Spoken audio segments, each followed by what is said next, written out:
Ruslan. And so I'm gonna play to the guy a little bit because I was a little bit hard on the guy. Let me play to the guy. Here, this is the fundamental challenge. Like I said, I experienced this. This is my anecdotal experience, well, experience of other people, and what I look up in the data. So the fundamental challenge is, let me give you an example.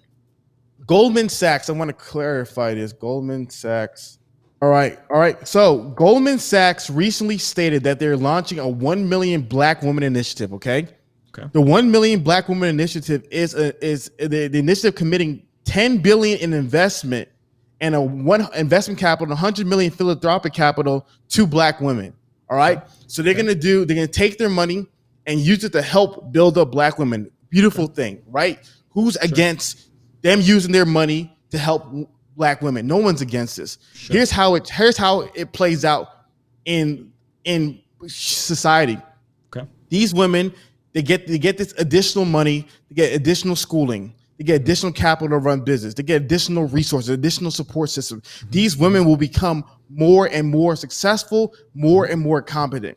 Then the question becomes, what happens to the men? What happens to the men who did not get this $100 billion stimulus? What happens to the men is they stay relatively stagnant. They stay with the same similar skills that they have. They stay with the same opportunities that they had. As these women continue to advance and get better and to become more successful financially, usually what you find, not all the time, but usually what you find is when a woman reaches a certain level of financial status, she usually wants someone she considers her equal. You hear that in ad nauseum. I want somebody who's my equal. The religious girls will say, I want somebody who's equally yoked as me. Right. So if you're putting all this money into women and you're building them up financially to where now, let's say in some places women will earn more than men, and then the women will say, we only want to marry men who earn the same or more than us. If you're not putting that resources into the men to build them up, there's a fundamental challenge as well.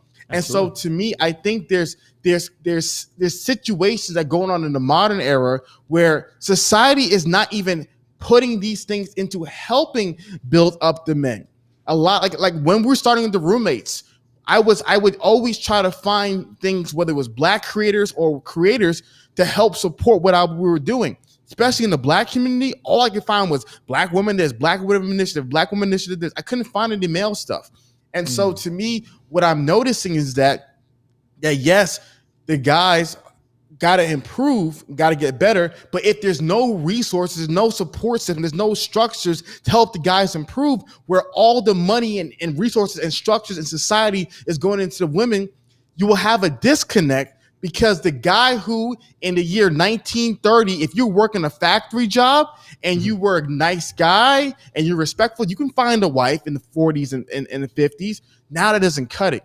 And so to me, that also adds to the disconnect, where a lot of guys see that, especially with the financial mindset of a woman, it affects us. Because like I said, back in the day when women weren't earning as much or having salaries, every guy earns more than you. So almost all guys were desirable from a financial aspect. So now when a lot of women, especially that I've met in a modern era, have a financial requirement, and the financial requirement does not allow the average guy to stand a chance. And so to me, I think that conversation is one of the additional reasons why men struggle, and they're so frustrated as well today. I think you make a valid point. There's investment being made into a demographic of people which has been underinvested historically, Black women, and maybe, or seemingly it could, that investment can also not impact men in a negative way. I would say the flip side of that, there's two ways to think about it. Way number one is hypergamy. That's a really good point. Here's what I think about hypergamy. Jesus said wisdom will be proven right by her children. So the children literally, and then the children of like wisdom, meaning that we're very close, if not already here, of there being a bunch of women in their 30s that didn't make the best decisions in their 20s. Or did really focus on their careers, and then they wake up in their 30s and 40s and realize, I wanted a family, and now it's too late, right? I think that's, and so I think at some point, if we're not already here, I think at some point every woman's gonna know someone like that. I think every woman's gonna look and be like, I don't want to be you, girl. Like, I'm not trying to be you, 45, single, doing the same nonsense, multiple kids with multiple fathers, not married to any of them. And sure, you make 7 figures, but you're not happy because you got no one to come home to, because you don't have the character to understand what it is. I think we're already there. And I think other women are going to look around and take notice and be like, I don't want to be like you, and you're married, but I don't want to have your marriage, right? Like, that seems like a lot of headaches. So I think that's already, I think that the market, the dating market is already solving that. The family's already solving that. And then I would also say, don't you think that is why me and you are here and channels like ours are here, is that, okay, respect, fine, we're not getting the grants, right? I mean, bro, I'm a Christian white male creator on YouTube, right? From one side, I could say the same thing. Oh, bro, there's no real look. YouTube creators isn't going to partner with me to do a thing. Like, they partner with black creators. Like, I could say the same exact thing, but like, brother, I'm a white dude in America. Like, Yeah. I struck the lottery, like, and I'm a refugee and an immigrant, so I got that chip on my shoulder, like, and I could, you know what I mean? So like, I could say the same exact thing, but then it's like, come on, man, like, as men, like, we already have a degree of advantage in the marketplace, especially as a white dude, I have a degree of advantage in the marketplace. So there's already resource. I've already had the Gary V's there giving me the blueprint 6 years ago on how to get my money up, on how to build a career, build an infrastructure, right? So I hear you, but don't you think there's already resource? Here's a problem with that, right? So men don't have a leg up in the modern marketplace. The modern marketplace is the majority of people who have jobs are women, and this can get into why later. When you see that the world transitioned from a industry-based economy to a service-based economy, right? Okay. So the factories are gone, the mega stores, the supermarkets have arrived, right? Mm-hmm. And so what you literally saw, especially at the end of the industrial era, is now a lot of the jobs which are now service-based jobs are now jobs that benefit women, and women should take it. I'm not anti-that. Like, for clarification, no part of my conversation is about bringing women down. Mm-hmm. So I don't want anybody to misconstrue any of that at all. Mm-hmm. Mm-hmm. Similar to education. If you look up any data about colleges, besides a few tech colleges like Georgia Tech and Caltech and MIT, almost every college in the United States is predominantly women. Yeah. Almost every single last one of them. Yeah. And so when you realize that college degrees, especially, hopefully things will be changing soon, college degrees are the red tape that's needed for most high-earning careers in America. Mm-hmm. So when you study books like Dr. Warren Farrell's book about the boy crisis, where a lot of schools are not built to help males succeed. Mm-hmm. Males are dropping out at higher rates. All these things going on. There's not a lot of infrastructure and resources built to help the average person. And so I agree with you, right? I agree with you that the average person should take the resources and tools and find a Gary Vee, find your channel, find my channel, find a support systems and be successful. But we have to understand that's not how the world works. Go to Kings, go to Chronicles. Good leader, good people. Bad leader, bad people. This is how the world works. And unfortunately, what you see is that men is not enough men. Maybe there's an Isaiah and there's an Ezekiel during that time. Maybe there's a Ruslan and an Hafeez at that time, but it's not enough guys, right? And so to me, one thing that I've been seeing is that, I'm not playing the victim or saying woe was me for any male, but what I'm saying is that the world is changing. The world of old no longer exists. The world of old benefited men. No one's denying that. The modern world is now benefiting women. Nothing's wrong with that.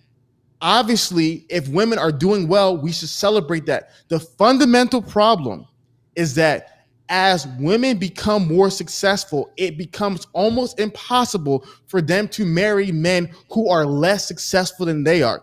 One of the most common areas of symmetry in regards to marriage is college education. And so there's so many different statistics like that and things that are going on. And so to me, if this was a world where, a woman making $150,000 a year can marry a teacher in Alabama making $40,000 a year, or in Atlanta making $40,000 a year, there's no problem with that, right? Mm-hmm. But when you have this world where there's this disconnect, and now there's a tension between the genders because the women feel like there's no good men and the men feel like the women don't want them, we have to find solutions that benefit both genders and hold both genders accountable. Like I said, primarily today, we're talking and focusing on the men, but like I said, society is not the society of old, where it's simply set up for every guy to come out the womb and win. Sure. There was another recent book that I read as well, and in this book, I remember this crazy, and the opening message was, if you were to have a child, what child would you want to have? Maybe if you were in communist China in the 1990s, everybody would say a guy. A lot of people say women because they understand that, man, a lot of guys suck. And it's way easier to be a successful woman than to be a successful man in today's world. And so there's just so many different layers that we have to do better to create a better society. I'll give you that. So historically, the world has been for men, specifically in America. I think it's fair to say for white men. We've had some overcorrection with that, right? I think we could agree on that. Maybe it's maybe we've overcorrected a little bit. Maybe we haven't thought through that. I mentioned this yesterday.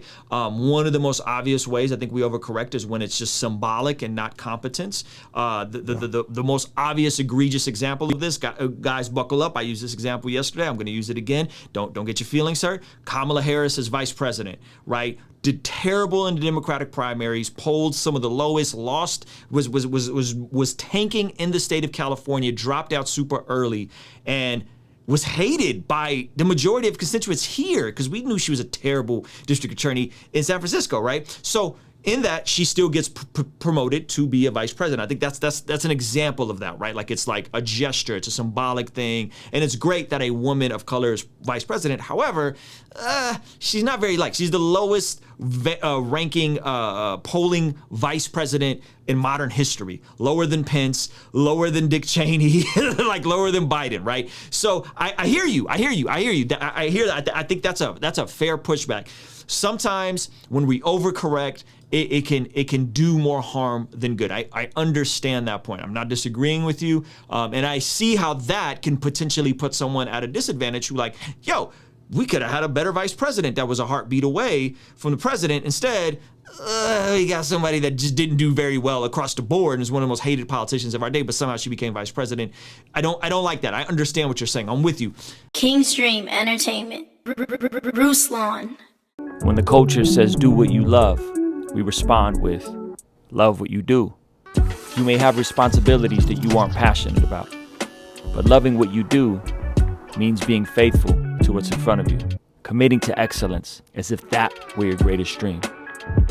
Colossians 3:23 says, work diligently at whatever you do, as though you were working for the Lord rather than for people. Love what you do. Love what you do. Kingstream Entertainment. Ruslan. Yo, thank you so much for making it to the end of this video. If you found it valuable, considering giving it a like and subscribing. This month, I'm releasing the Love What You Do collection. And to celebrate, I'm doing a 3-day virtual event to help us go from learning to love what we do to ultimately doing what we love. By the way, it's free, so hit the link in the description to grab your seat today.